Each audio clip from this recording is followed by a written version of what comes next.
अस्सलाम वालेकुम। धरती टीवी जे प्लेटफॉर्म तां हैदर कादरी नए प्रोग्राम सां गॾु अवां जे साम्हूं अवां जी ख़िदमत में हाज़िर आहे, जंहिंजो नालो आहे केरु वेहंदो कुर्सी ते।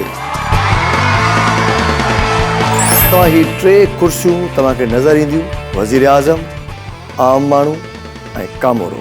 असांजो महिमान हिकु हूंदो जेको हिननि टिनि कुर्सियुनि ते वेहंदो। तव्हां सभिनि जे साम्हूं हिन वक़्तु राशिद महमूद सूमरो साहब।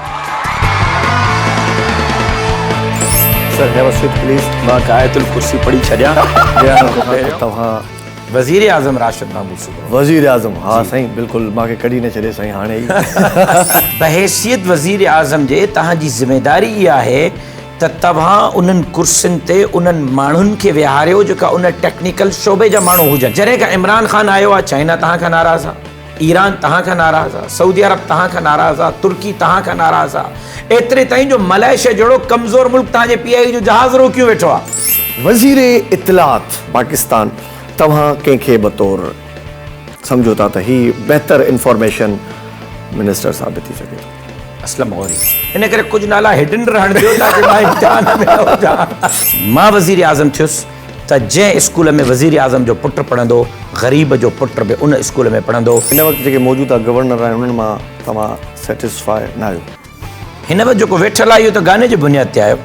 ॾंदनि जो डॉक्टर हो, सदर पाकिस्तान थी वियो। ग़रीब आवाम जी कुर्सी ते, यानी कि आम माण्हू जी कुर्सी ते साईं वेठा आहिनि। MNA ऐं MPA खे ॾिसां हा त वॾेरे जो पुटु, सरदार जो पुटु, नवाब जो पुटु MNA MPA जो कुर्सी ते वेही सघे थो, आम माण्हू छो नथो वेही सघे? हिकिड़ो सवाल आहे वोट जो इस्तेमालु कीअं कयो आहे। हा। ॿियो सवाल सिधी तरह आहे त कंहिंखे वोट ॾियो आहे, कंहिंखे ॾियां? मां पंहिंजी पार्टी खे ॾियां। ऐं उन जो ॿार ख़ुदा न ख़ास्ता कंहिं एमरजेंसी में बीमार हुजे हा ऐं रोड सिर्फ़ु इन ॻाल्हि जे करे बंदि हुजे हा त पोइ वज़ीर आज़म गुज़री रहियो आहे। ऐं अॼु ग़रीब माण्हू सिर्फ़ु ऐं सिर्फ़ु अमीरनि जे लतुनि हणण जे लाइ आहे। लतूं खां कामोरो जी कुर्सी ते राशिद महमूद सूमरो साहब जन वेही चुका आहिनि। पॉलिटिशियन या इलेक्टेड मेंबर ज़्यादातर तव्हांखे इलेक्शन जे ॾींहंनि में मिलंदो, वरी 5 साल तव्हांखे मिलंदो ई कोन। आम माण्हू जो वास्तो कामोरे सां पए थो। करप्शन जो रस्तो, करप्शन जो दरवाज़ो तव्हां पाण था ॾियो।